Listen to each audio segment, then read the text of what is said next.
The faculty was great. So they were, again, a very hands-on group. They worked closely one-on-one with individuals, and I think that was important because that taught us how to be good leaders.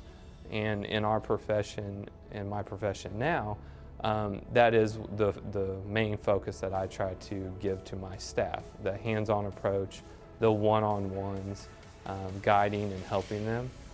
I think you could say in other programs where it's larger, you don't really get that hands-on experience, that one-on-one where a professor will know your name as you're walking down the hallway, knowing that they're in your class. I think that was a huge advantage because it made us feel comfortable in not only learning what they were teaching us, but it also guided us to be better managers and what we were kind of pursuing in our careers and in our degree.